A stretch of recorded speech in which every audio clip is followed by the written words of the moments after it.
জামাতের অনুসারীগণ নবীর তাজিমে দাঁড়িয়ে দরুদ ও সালাম পাঠ করি, তখন কিছু লামাজাবি চুপ করে বসে থাকে, তখন যারা দরুদ ও সালাম পড়ে তাদের করণীয় কি? আচ্ছা, করণীয় তাদের কি শুনুন। তাজিম করা নবীজি সাল্লাল্লাহু আলাইহি ওয়াসাল্লামের, এর থেকে বড় একজন মুসলমানের কোনো কাজ হতে পারে না। কথা বুঝতে পারছেন না? নবীজির তাজিম, মোহাব্বত, ভালোবাসা, সম্মান এটা যদি না থাকে তাহলে আপনি পাকা মুমিন হতে পারবেন না।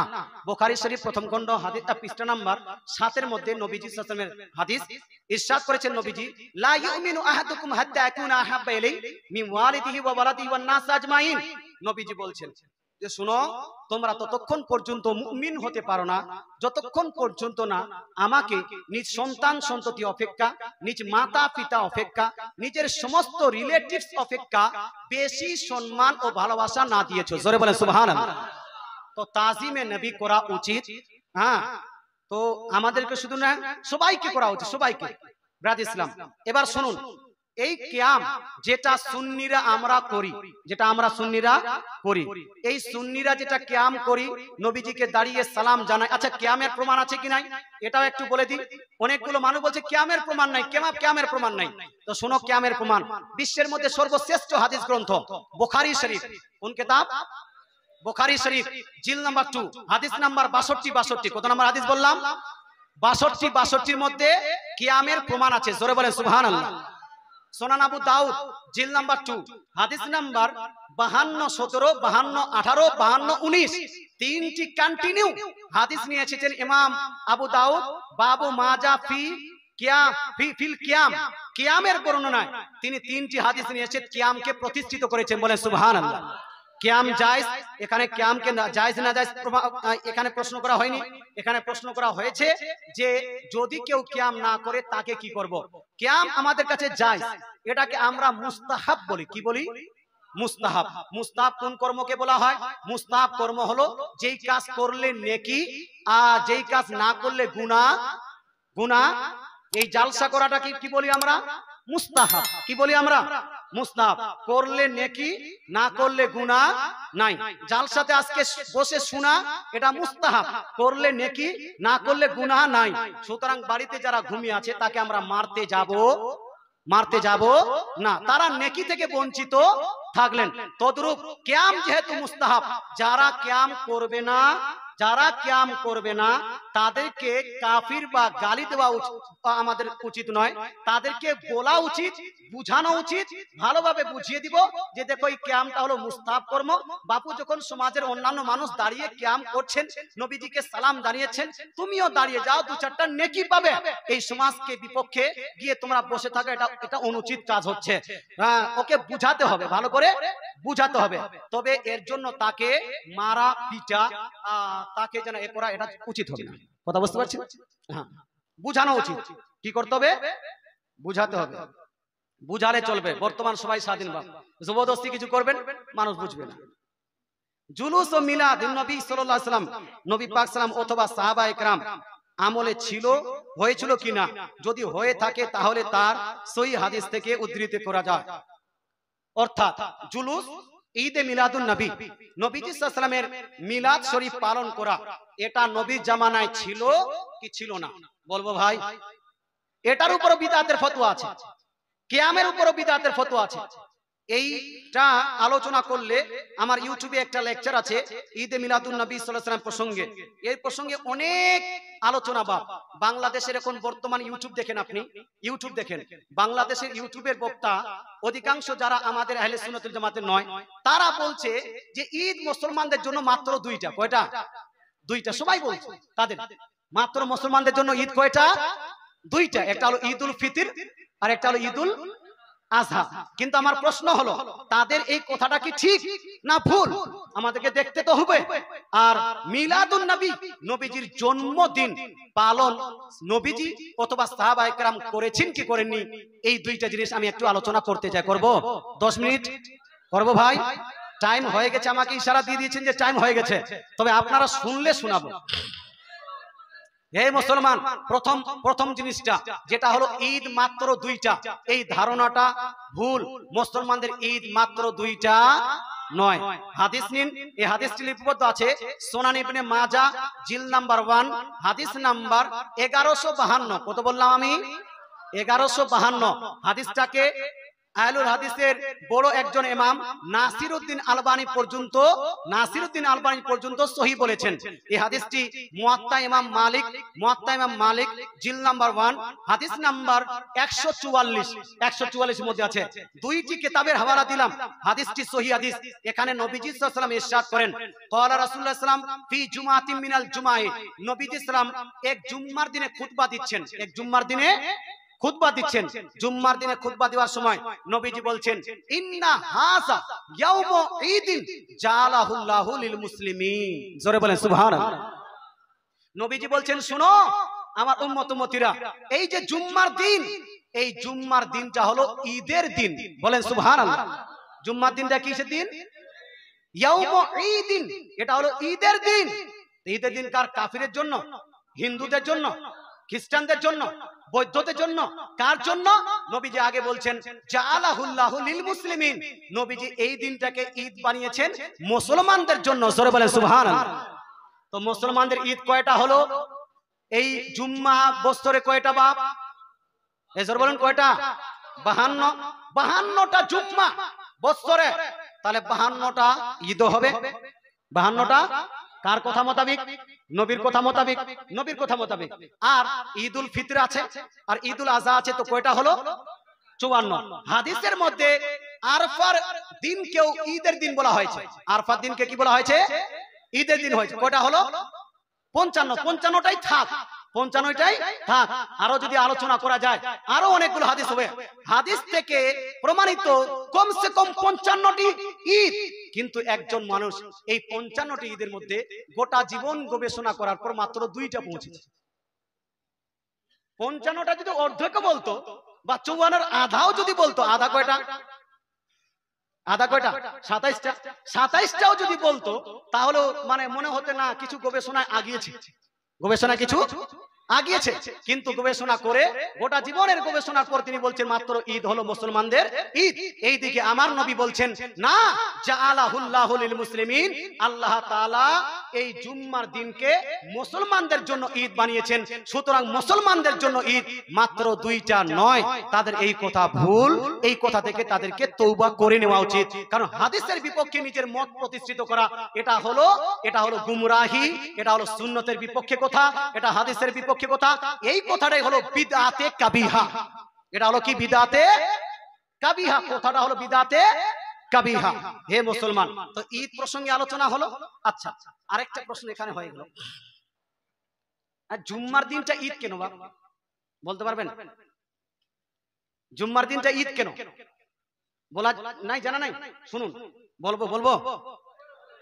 জুম্মার দিন, ঈদুল ফিতর, ঈদুল আযহা, এই তিনটার মধ্যে বড় ঈদ কোনটা? বড় ঈদ কোনটা? জুম্মার দিনটা হলো বড় ঈদ। এটা আপনাকে মেনে নিতে হবে, কারণ এটা নবীজি সাল্লাল্লাহু আলাইহি ওয়াসাল্লাম বলেছেন। জোরে বলেন সুবহানাল্লাহ। ঈদুল ফিতর, ঈদুল আযহার জুম্মা সুনান ইবনে মাজাহ জিল নাম্বার 1 হাদিস নাম্বার 1137। 1137 এর মধ্যে নবীজি বলছেন, ইন্না ইয়াউমাল জুমআতি সাইয়্যিদুল আইয়াম, নিশ্চয়ই জুম্মার দিনটা হলো দিনের সরদার। যতগুলো দিন, এই দিনগুলোর মধ্যে সবথেকে উত্তম দিন, সবথেকে দিনের সরদার কি? জুম্মার দিন। ওয়া হুয়া আযামু ইনদাল্লাহ, এটার মর্যাদা আল্লাহ তাআলার নিকট সবথেকে বেশি। ওয়া হুয়া আযামু ইনদাল্লাহ মিন ইয়াউমিল ফিতরি ওয়া ইয়াউমিল আযহা। নবী আগে বলেন এই জুম্মার দিনটা হলো ঈদুল ফিতর আর ঈদুল আযহা অপেক্ষাও বড় ঈদ। জোরে বলেন সুবহানাল্লাহ। তো এই তিনটার মধ্যে সবথেকে বড় ঈদ হলো জুম্মার ঈদ। কিন্তু বর্তমান অনেকগুলো মানুষ আছে এই তিনটার মধ্যে যেটা বড় ঈদ এটাকেই বাদ দিচ্ছে, এটাকেই বাদ দিয়ে দিচ্ছে। হানা বলো না? হ্যাঁ। এবার প্রশ্ন হলো যে এই জুম্মার দিনটি ঈদুল ফিতর, ঈদুল আযহা অপেক্ষাও কেন বড় ঈদ? তার প্রশ্নে, তার উত্তরে নবীজি সাল্লাল্লাহু আলাইহি ওয়াসাল্লাম বলেন, ফিহি খামসু খিলাল, এই জুম্মার দিনটা ঈদুল ফিতর, ঈদুল আযহা অপেক্ষা বড় ঈদ। তার কারণ হলো 5টা। তার কারণ কয়টা? 5টা। প্রথম কারণ নবীজি বলছেন, খালাকাল্লাহু ফিহি আদম, কারণ আল্লাহ তাআলা জুম্মার দিনে আদম আলাইহিস সালামকে সৃষ্টি করেছেন। জোরে বলেন সুবহানাল্লাহ। 2 নাম্বার কারণ নবীজি বলছেন, ওয়া আহবাতাল্লাহু ফীহি আদম ইলাল আরদ, আল্লাহ তাআলা আদম আলাইহিস সালামকে এই জুম্মার দিনে জমিনের মধ্যে পাঠিয়েছেন, অর্থাৎ আদম আলাইহিস সালামের জুম্মার দিনে আগমন হয়েছে। 3 নাম্বার কারণ নবীজি বলছেন ওয়া ফীহি তাওয়াফাল্লাহু আদম, আল্লাহ তাআলা এই জুম্মার দিনে আদম আলাইহিস সালামকে ইন্তেকালও দিয়েছেন, অর্থাৎ আদম আলাইহিস সালাম ইন্তেকাল করেছেন কোন দিন? জুম্মার দিন। কোন দিন? জুম্মার দিন। 4 নাম্বার কারণ হলো এই জুম্মার দিনে কিয়ামত হবে। জুম্মার দিন কি হবে? কিয়ামত হবে। 5 নাম্বার কারণ নবী বলছেন এই জুম্মার দিনে এমন একটি সময় আছে যে সময় বান্দা যদি আল্লাহ তাআলার কাছে হাত তুলে দোয়া করে, ওই দোয়া আল্লাহ তাআলা রদ করবেন না, ফেরত দিবেন না। এই 5টি কারণে জুম্মার দিনটা হলো ঈদুল ফিতর আর ঈদুল আযহা অপেক্ষাও বড় ঈদ। আমি বলতে চাই এই 5টি কারণের মধ্যে বেশিরভাগটা নির্ভর করছে আপনার কানেকশন আছে কার সঙ্গে? আদম আলাইহিস সালামের সঙ্গে। আদম আলাইহিস সালামের সৃষ্টি হলো জুম্মার দিন, আদম আলাইহিস সালামের আগমন হয়েছে জুম্মার দিন, আর আদম আলাইহিস সালামের ইন্তেকাল হয়েছে জুম্মার দিন। এই জন্য জুম্মার দিনটি ঈদুল ফিতর ঈদুল আযহা অপেক্ষা বড় ঈদ। এবার আমি আপনাকে জিজ্ঞেস করতে চাই, নবীজি সাল্লাল্লাহু আলাইহি ওয়াসাল্লাম জন্মগ্রহণ করেছেন 12ই রবিউল আউয়ালে, নবীজি সাল্লাল্লাহু আলাইহি ওয়াসাল্লাম ইন্তেকাল করেছেন 12ই রবিউল আউয়ালে, নবীজি সাল্লাল্লাহু আলাইহি ওয়াসাল্লাম হিজরত করেছেন 12ই রবিউল আউয়ালে। আদম আলাইহিস সালামের এই সৃষ্টি, আদম আলাইহিস সালামের আগমন, আদম আলাইহিস সালামের ইন্তেকালের কারণে জুম্মার দিনটা ঈদুল ফিতর ঈদুল আযহা অপেক্ষা যদি বড় ঈদ হয়, তাহলে আদম আলাইহিস সালামের নবী বলেন মুহাম্মদ সাল্লাল্লাহু আলাইহি ওয়াসাল্লাম, আদম আলাইহিস সালামের সৃষ্টির কারণ বলেন মুহাম্মদ সাল্লাল্লাহু আলাইহি ওয়াসাল্লাম, গোটা পৃথিবীর সৃষ্টির কারণ বলেন মুহাম্মদ সাল্লাল্লাহু আলাইহি ওয়াসাল্লাম, সমস্ত নবীগণের নবী হলেন মুহাম্মদ সাল্লাল্লাহু আলাইহি ওয়াসাল্লাম, সমস্ত রাসূলগণের রাসূল হলেন আমার নবী সাল্লাল্লাহু আলাইহি ওয়াসাল্লাম, সমস্ত ফেরেশতাগণের নবী হলেন আমার নবী মুহাম্মদ সাল্লাল্লাহু আলাইহি ওয়াসাল্লাম, সমস্ত জিন্নাতের নবী হলেন মুহাম্মদ সাল্লাল্লাহু আলাইহি ওয়াসাল্লাম। সেই মুহাম্মদ সাল্লাল্লাহু আলাইহি ওয়াসাল্লাম যেই দিন আগমন করেছেন, যেই দিন ইন্তেকাল করেছেন, যেই দিন হিজরত করেছেন, সেই দিনটা ঈদুল ফিতর ঈদুল আযহা এবং জুম্মার থেকেও বড় ঈদ হবে কি হবে না? হবে কি হবে না ভাই? এই জন্য আহলে সুন্নাত ওয়াল জামাতের নিকট সব থেকে বড় ঈদ না তো ঈদুল ফিতর, না ঈদুল আযহা, না ঈদুল জুম্মার দিন, বরং সব থেকে বড় ঈদ হলো নবীজি সাল্লাল্লাহু আলাইহি ওয়াসাল্লামের আগমন দিবস। জোরে বলেন সুবহানাল্লাহ। ঈদ খুঁজে পায় না বাপ। হে ভাই, তাহলে ঈদ পেলেন। এবার প্রশ্ন হলো জন্মদিন পালন করা। এ ভাই, অনেকগুলো শিক্ষিত ছেলে আছে এখানে, কলেজে পড়ে, ইউনিভার্সিটিতে পড়ে, কেউ হয়তো মাস্টার আছেন, শিক্ষিত ব্যক্তি। আমি আপনার উদ্দেশ্যে বলবো, কিছু ব্যক্তি বলতে শুরু করেছে জন্মদিন পালন করা ইসলাম ধর্মে নাই, এর অস্তিত্বই নাই। কিছু মানুষ বলছে, কিছু মানুষ বলছে যে জন্মদিন ইসলামের মধ্যে নাই, সেলিব্রেশন নাই। আমি বলবো ভাই, আপনাকে একটু বলতে চাই, আপনার এই ধারণা যে ইসলামের মধ্যে জন্মদিন পালন করা যাবেই না, এই ধারণাটা ইসলামের নয়, এটা ইসলামের নয়। অনেকগুলো ছেলে বার্থডে পালন করে, কখনো নিজের গার্লফ্রেন্ডের, কখনো নিজের ওয়াইফের, কখনো নিজের বাপ মায়ের, কখনো নিজের সন্তান সন্ততির। করে না? বার্থডে সেলিব্রেশন করার 2টা নিয়ম আছে। কয়টা নিয়ম? 2টা নিয়ম। একটা হলো খ্রিস্টানদের মতো বাজারে গেলেন, কেক নিলেন, মোমবাতি নিলেন, আপনার প্লাস্টিকের একটা ছুরি নিলেন, ছুরি নেওয়ার পরে বাড়িতে আসলেন, কিছু গান বাজনা করলেন, বন্ধু বান্ধবদের ডাক দিলেন, গান বাজনা চালু, এদিকে কেক রেখে চতুর্দিকে মোমবাতি লাগিয়ে মোমবাতিটা জ্বালালেন, মোমবাতি জ্বালানোর পরে ফু দিয়ে মোমবাতিটা বন্ধ করলেন, তারপরে গান করতে শুরু করলেন, happy birthday to you, happy birthday to you, happy birthday to you my dear son ইত্যাদি বলে আপনি গান করলেন আর হাততালি মারছেন। তারপরে ওই প্লাস্টিকের ছুরি দিয়ে কেকটা কাটলেন, কেকটা কাটার পরে ওই কেক, আমরা জানি মানুষ ভাত খায় কি দিয়ে বাপ? কি দিয়ে? মুখ দিয়ে। পানি পান করে কি দিয়ে? মুখ দিয়ে। আর কেক অন্যান্য দিন খায় কোন দিয়ে? কি দিয়ে? বিরিয়ানি খায় মুখ দিয়ে, খিচুড়ি খায় মুখ দিয়ে। কিন্তু এই আপনার পৃথিবীর মধ্যে একটা বস্তু, এই আপনার বার্থডের কেক, এই কেকটা এমন একটি বস্তু, এই বস্তুটাকে মুখ দিয়ে খাওয়া হয় না, এই বস্তুটাকে খাওয়া হচ্ছে গাল দিয়ে, কেউ খাচ্ছে নাক দিয়ে, কেউ খাচ্ছে মুখ আপনার কপাল দিয়ে, কেউ খাচ্ছে চোখ দিয়ে। হয় কি হয় না? হয়। এই রকম সিস্টেমকে আপনার অনুসরণ করে কেউ যদি বার্থডে সেলিব্রেশন করতে চায়, আমি বলবো this is not permissible in Islam, this is not permitted in Islam. এটা ইসলামের মধ্যে পারমিটেড নয়, এটা ইসলামের মধ্যে জায়েজ নয়, because this is the system of a Christian. এটা হলো খ্রিস্টানদের system, and as a Muslim we cannot follow the system, a particular system of Christianity. কোন খ্রিস্টানের কোন পার্টিকুলার সিস্টেমকে আমরা মুসলমান অনুসরণ আনুগত্য সেটাকে ফলো করতে পারি না। তো এইরকম কেউ যদি বার্থডে পালন করতে চান, সেলিব্রেট করতে চান, আমি বলবো এইরকম বার্থডে সেলিব্রেশন করা এটা হলো নাজায়েজ। এটা কি নাজায়েজ, চলবে না। তবে কেউ যদি বার্থডে সেলিব্রেশন করে সেইভাবে যেইভাবে আমার নবী করেছেন, জোরে বলেন সুবহানাল্লাহ। কেউ যদি বার্থডে সেলিব্রেশন করে সেইভাবে যেইভাবে সাহাবা ইকরাম করেছেন, কেউ যদি বার্থডে সেলিব্রেশন করেন সেইভাবে যেভাবে তাবেঈনরা করেছেন, যেইভাবে আপনার বার্থডে সেলিব্রেশন করার কথা আল্লাহ তাআলা কোরআনে বলেছেন, তাহলে বার্থডে সেলিব্রেশন করা যাবে কি যাবে না? আল্লাহ তাআলা কোরআনে বার্থডে সেলিব্রেশন তার মানে হলো জন্মের দিনটাকে পালন করা যে কোনো একটা নিয়ম দিয়ে। একটু হানা বলুন। আল্লাহ তাআলা কোরআন শরীফের মধ্যে সূরা মারইয়াম আয়াত নাম্বার 15 15 নম্বর আয়াতে ইরশাদ করেন, সালামুন আলাইহি ইয়াউমা উলিদা। আল্লাহ তাআলা বলেন ইয়াহইয়া আলাইহিস সালামকে কেন্দ্র করে ইয়াহইয়া নবীর উপর সালাম বর্ষিত হোক তার মিলাদের দিন, তার জন্মের দিন। জোরে বলেন সুবহানাল্লাহ। ইয়াহইয়া নবীর উপর সালাম বর্ষিত হোক তার জন্মের উপর, জন্মের দিন। ওয়া ইয়াউমা ইয়ামুত, আর যেই দিন তিনি ইন্তেকাল করবেন সেই দিন, অর্থাৎ তার ইন্তেকালের দিন। আল্লাহ তাআলা এখানে এই আয়াতে জন্মের দিনে বার্থডে অফ ইয়াহইয়া আলাইহিস সালাম, এই দিনে আল্লাহ তাআলা সালাম নাজিল করছেন। সুতরাং বোঝা গেল নবীর জন্মদিনে সালাম প্রেরণ করা এটা কোরআন দ্বারা প্রমাণিত। জোরে বলে সুবহানাল্লাহ। এই জন্য আমরা সুন্নি মুসলমান নবীজির আগমন দিবসে দরুদ এবং সালাম পেশ করি। জোরে বলেন সুবহানাল্লাহ। একটা হাদিস, আর নবীজি সাল্লাম নিজেই জন্মদিন পালন করেছেন নিজের। কোথায় লিপিবদ্ধ আছে? ওই ভাই কোথায় লিপিবদ্ধ আছে? সহিহ মুসলিম শরীফ জিল নাম্বার 1 হাদিস নাম্বার 2806, 2807, 2809, এই 2806, 2807, 2708 এর মধ্যে এই হাদিস কানে লিপিবদ্ধ আছে, যেখানে নবীজি সাল্লাল্লাহু আলাইহি ওয়াসাল্লামের প্রসঙ্গে বলা হয়েছে, আন আবি কাতাদাত আল আনসারী রাদিয়াল্লাহু তাআলা আনহু সুইলা রাসূলুল্লাহ সাল্লাল্লাহু আলাইহি ওয়াসাল্লাম আন সাওমিল ইসনাইন। নবীজি সাল্লাল্লাহু আলাইহি ওয়াসাল্লামকে জিজ্ঞেস করা হলো, ইয়া রাসূলুল্লাহ ইয়া হাবিবাল্লাহ, আপনি সোমবারের দিনে রোজা কেন রাখেন? সোমবারের দিনে রোজা কেন রাখেন? তো নবীজি বলেন, ফিহি উলিদতু, এই দিনে আমি জন্মগ্রহণ করেছি। জোরে বলেন সুবহানাল্লাহ। ফিহি উলিদতু ওয়া ফিহি উনজিলা আলাইয়া, এই দিনে আমি জন্মগ্রহণ করেছি আর এই দিনে প্রথম আমার প্রতি ওহী নাযিল হয়েছে। নবীজি নিজ জন্মদিন পালন করেছেন রোজার মাধ্যমে। কিসের মাধ্যমে? তো জন্মদিন পালন করা আছে কি নাই? সে রোজার মাধ্যমে হোক বা কেকের মাধ্যমে হোক, জন্মদিন পালন করার কনসেপশন এটা ইসলামের মধ্যে নাই। এই কথাটা ভুল, কারণ জন্মদিন পালন করার কনসেপশন এটা ইসলামের মধ্যে আছে। নবীজি নিজেই পালন করেছেন রোজার মাধ্যমে। জোরে বলেন সুবহানাল্লাহ।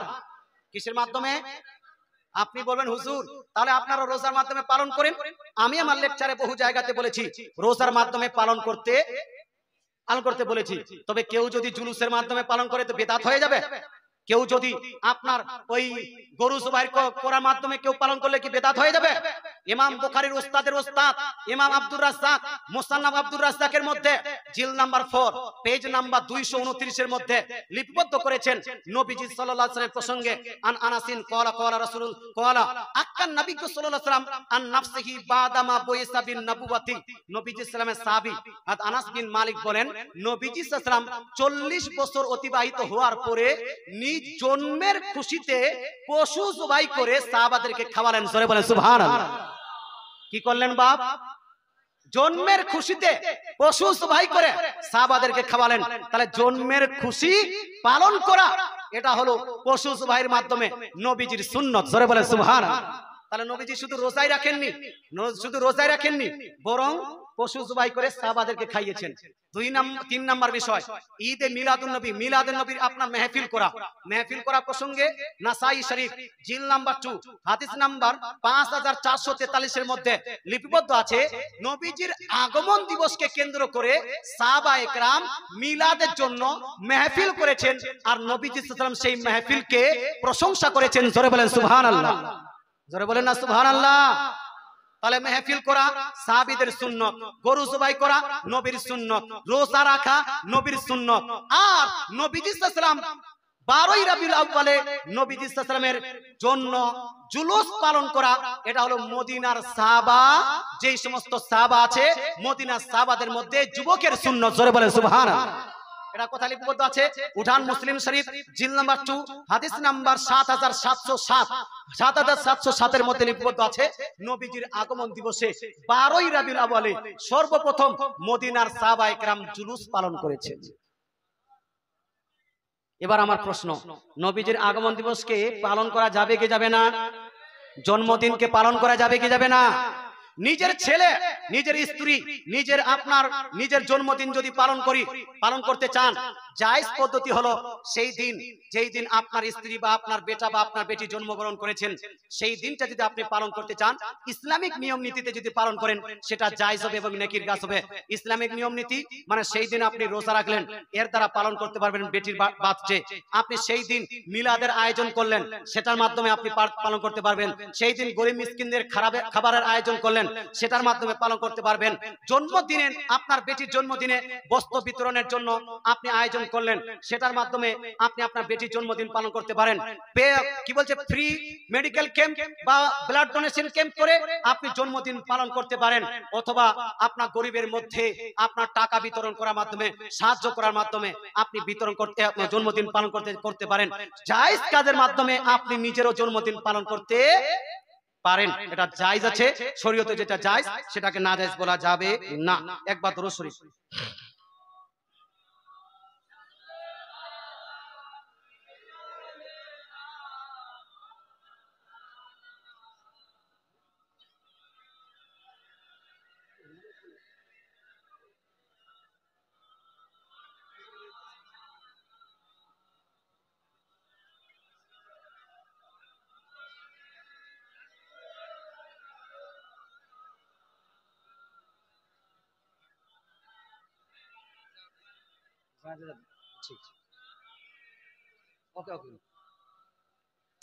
এই দেখেন, এখানে কয়েকটা প্রশ্ন করেছেন, আর মুফতি সাহেব বলছেন যে এত লং প্রশ্ন উত্তর দিলে সব শিখে যাবে।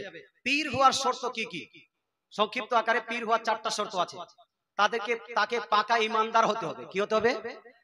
তার আমল ঠিক হতে হবে, কোন রকম যেন সে হারামকারী না জায়েজ কাজের সঙ্গে জড়িত না থাকে, যেটা ইসলামের বিধান আছে তার উপর আমল করে। কথা বুঝতে পারছেন? 3 নাম্বার, তার জ্ঞান পরিপূর্ণ হতে হবে। কে হবে? জ্ঞান পরিপূর্ণ লাগবে, একদম পাকা আলিম লাগবে। 4 নাম্বার, তার সিলসিলা ঠিক লাগবে, তার সিলসিলা ঠিক লাগবে। এই 4টা শর্ত যার মধ্যে থাকবে সে হবে পীর। তাকে পীর আপনি বলতে পারেন। তাকে পীর বলা ফরজ নয়, পীর বলা সুন্নাত আর ওয়াজিব নয়, তবে তাকে পীর বলা যাবে, পীর বলা যাবে। যদি কেউ মিথ্যা বলে এই ব্যক্তি পীর হতে পারবে, কেউ যদি নামাজ পরিত্যাগ করে এই ব্যক্তি পীর হতে পারবে, কেউ যদি রোজা ছেড়ে দেয় এই ব্যক্তি পীর হতে পারবে, কেউ যদি যাকাত ফরজ হওয়ার পর যাকাত ছেড়ে দেয় এই ব্যক্তি পীর হতে পারবে, কেউ যদি মেয়েদেরকে নিয়ে বসে বসে আড্ডা করে আপনার এই ব্যক্তি পীর হতে পারবে। বলুন না পারবে? মিথ্যা, চুগলি, গীবত ইত্যাদির সঙ্গে জড়িত থাকলেও পীর হতে পারবে না। পীর জন্য 4টা শর্ত লাগে, যদি এই শর্ত না পাওয়া যায় সে পীর হবে না। আচ্ছা, এখানে 4টা শর্ত আর বলা হয়েছে। আচ্ছা বলেন, এখানে প্রশ্ন করা হয়েছে নামাজের নিষিদ্ধ সময় অর্থাৎ জোয়াল কতক্ষণ, শুরু ও শেষের ব্যবধান কতটুকু? জোয়াল যেটা আপনার জোহরের সময়, কথা বুঝতে পারছেন না? 3 টাইমে নামাজ নিষিদ্ধ, তোর মধ্যে একটা হলো সূর্য উদিত হওয়ার সময়, সূর্য উদয় স্টার্টিং তার থেকে 20 মিনিট, তার থেকে কত? 20 মিনিট। আপনার সূর্য যখন অস্ত যাবে, এই অস্ত যাওয়ার আগে 20 মিনিট পর্যন্ত, কথা বুঝতে পারছেন? 20 মিনিট। আমি এই প্রসঙ্গে একটা সাবজেক্ট আছে আপনার মিকাত, ওই সাবজেক্টটা আমি আলহামদুলিল্লাহ তাওকিদ যেটা বলা হয়, তাওকিদ, ইলমে তাওকিদ, আলহামদুলিল্লাহ এটার উপর আমার অনেক গবেষণায় আমি এটার উপর একটা নোটও লিখেছি, বইও লিখেছি। তারপরে আপনার সিমতে কিবলার উপর আমার অনেক আলহামদুলিল্লাহ পড়াশোনা হয়ে গেছে। এই 2টা সাবজেক্ট আমি পড়াশোনা করেছি। এই হিসাবে আমি 20 মিনিট বলছি। নবীদের জামানায় যদিও 20 মিনিট ছিল না, কিন্তু গবেষণা করার পরে 20 মিনিট প্রমাণিত হয়। সূর্য উদিত হওয়ার সময় 20 মিনিট, সূর্যের ডুবার সময় 20 মিনিট, আর সূর্য যখন জাওয়াল হবে সোজা হবে, ওই সোজা হওয়ার আগে 20 মিনিট, সোজা হওয়ার পরে 20 মিনিট। তো এখানে কত মিনিট?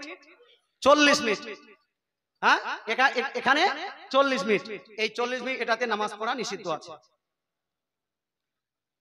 অত্র এলাকায় আমরা সকলেই হানাফি মাসলাকে ইমাম আজম আবু হানিফা রাদিয়াল্লাহু তাআলা আনহু জিন্দাবাদ না বলে মাসলাকে ইমাম আলা হযরত জিন্দাবাদ বোলাটি কি বলেছে বাক্যটি নাকি বাক্যটি হানাফিদেরকে বলতে হয় কেন? আচ্ছা দেখেন, হানাফিদেরকে মাসলাকে আলা হযরত কেন বলছেন, মাসলাকে আবু হানিফা কেন বলছেন না? কথা বুঝতে পারছেন না? হানাফিদের জন্য এটা কোনো জরুরি নয়, বা আহলে সুন্নাত ওয়াল জামাতের জন্য জরুরি আমরা করে দিই না যে মাসলাকে আলা হযরতই লাগাতে হবে, অন্য আপনার স্লোগান চলবে না। এটা কোনো মৌলবি বলেনি, বলেছে কি বলেছে? আমাদের ছোট ছোট মৌলবীরও আমরা স্লোগান লাগাই, নারে তাকবীর, আল্লাহু আকবার, নারে রিসালাত, ইয়া রাসূলুল্লাহ, হযরত আল্লামা মাওলানা মুফতি জুবাইর হোসেন সাহেব কিবলা বলে কি বলেন? জুবাইর হোসেন সাহেব কিবলা বলছেন মাসলাকে আলা হযরত, যেহেতু আলা হযরত আসিমুল বরকত মুজাদ্দিদুদ দ্বীন আলাইহি রাহমাতুল ইসবান যেই সময় এসেছিলেন, সেই সময় আপনার আহলে সুন্নাত ওয়াল জামাতের উপর, ইসলামের উপর চতুর্দিক থেকে হামলা হয়েছিল।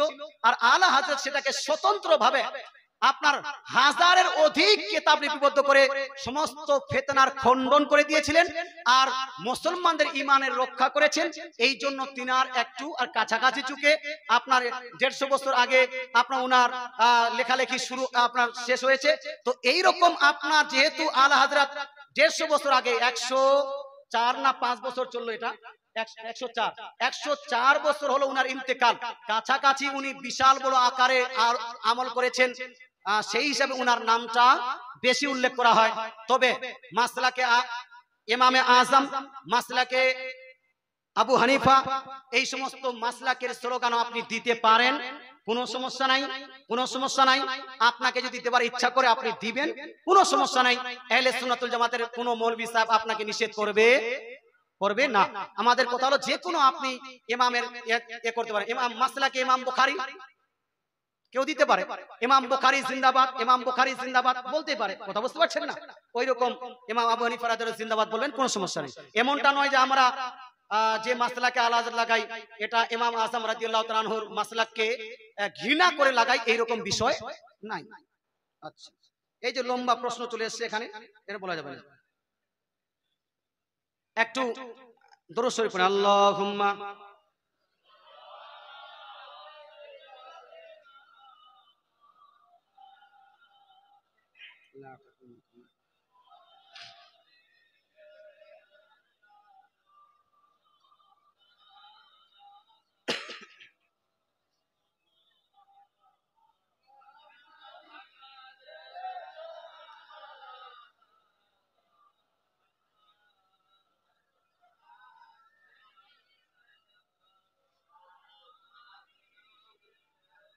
এখানে কয়েকটি হাদিস তুলে দেওয়া হয়েছে কিয়াম প্রসঙ্গে। যারা কিয়ামকে নিষিদ্ধ করে, এই ব্যক্তিরা এই হাদিসটি তেলাওয়াত করে যে এখানে কিয়ামকে হারাম বা নাজায়েজ বলা হয়েছে, তারা একটা দাবি করে। তো ওই হাদিসগুলো তুলে দিয়ে বলছে হুজুর এই হাদিসগুলো দ্বারা কি কিয়াম নাজায়েজ প্রমাণিত হয় না, বা কিয়াম প্রসঙ্গে এটা কি বলা হয়েছে? এখানে প্রথম হাদিসটি নিয়ে আসা হয়েছে, হাদিসের রাবি উমামা, ওখানে নবীজি বলেন লা তাকুমু কামা ইয়াকুমুল আজিম। এই হাদিস দ্বারা কি বোঝানো হয়েছে? মিশকাত শরীফের হাদিস, মিশকাত শরীফ জিলদ নাম্বার 2 পৃষ্ঠা নাম্বার 403, এখানে এই হাদিসটি লিপিবদ্ধ আছে। পৃষ্ঠা নাম্বার দেনি, হাদিস নাম্বার দেনি। আচ্ছা,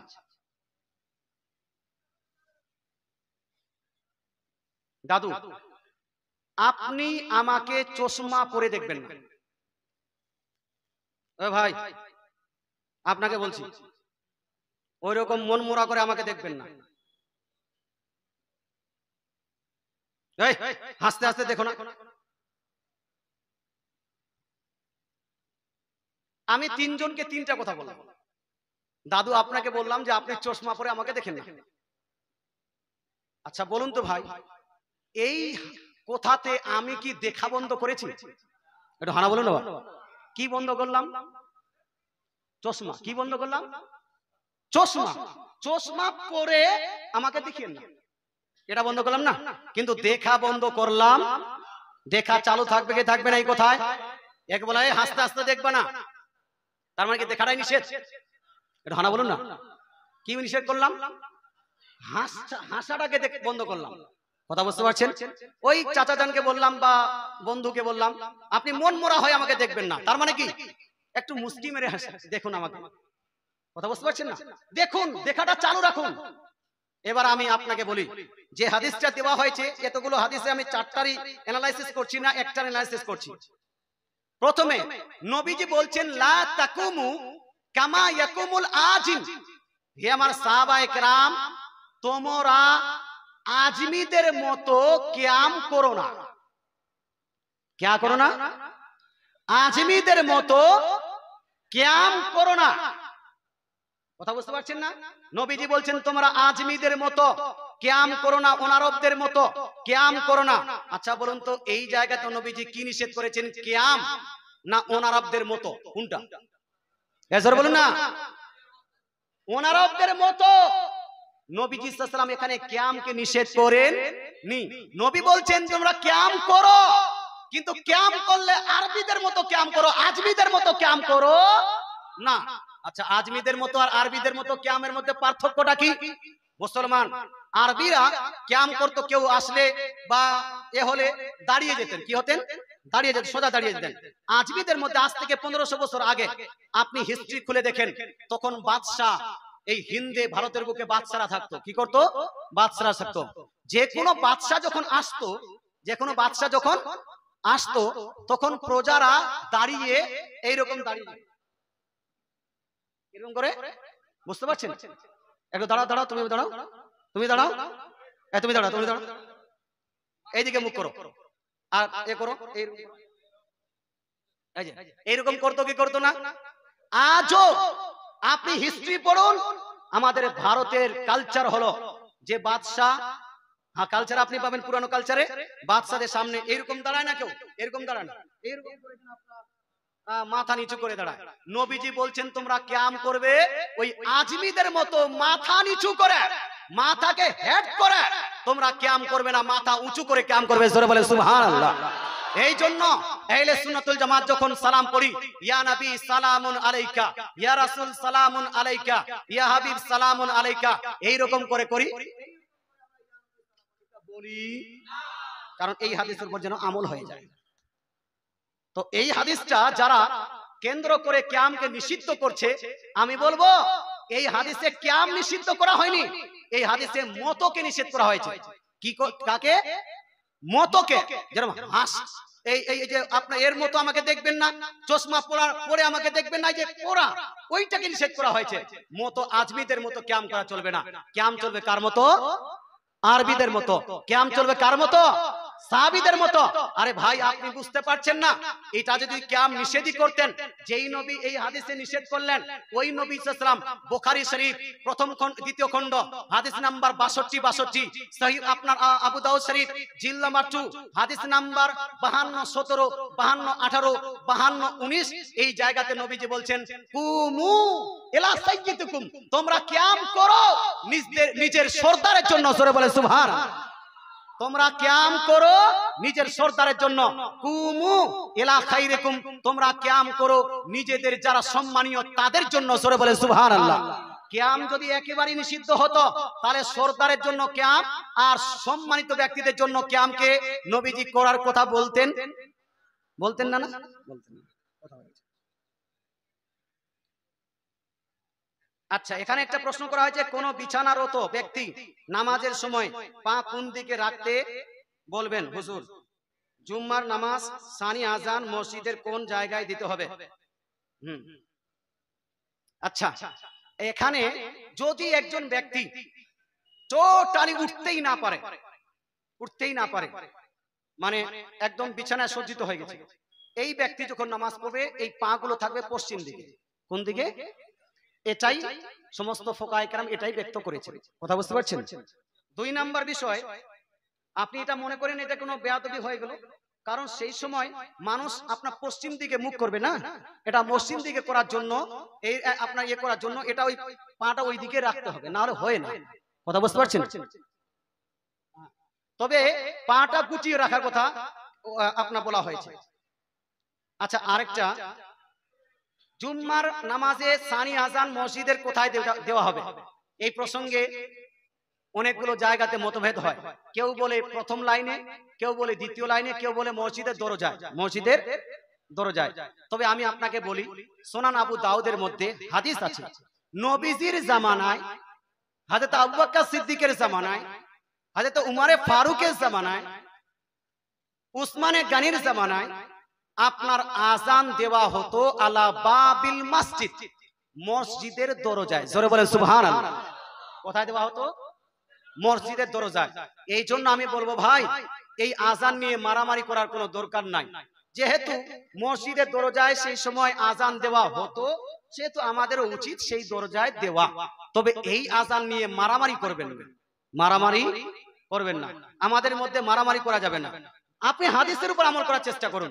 যদি এই হাদিসের উপর আমল করেন, তাহলে নবীর সুন্নতের উপর আমল করলেন, আর নবীর সুন্নতের উপর আমল করলেন, নেকি আপনি বেশি পাবেন। জোরে বলেন সুবহানাল্লাহ। নেকি বেশি পাবেন। তাছাড়া ফুকাহায়ে কেরাম বলেছেন মসজিদের ভিতরে আযান দেওয়াটা হলো মাকরুহ, এটা হলো অপছন্দনীয়। এটা কি? অপছন্দনীয়। আল্লাহ তাআলা আমাদের বুঝার তৌফিক দান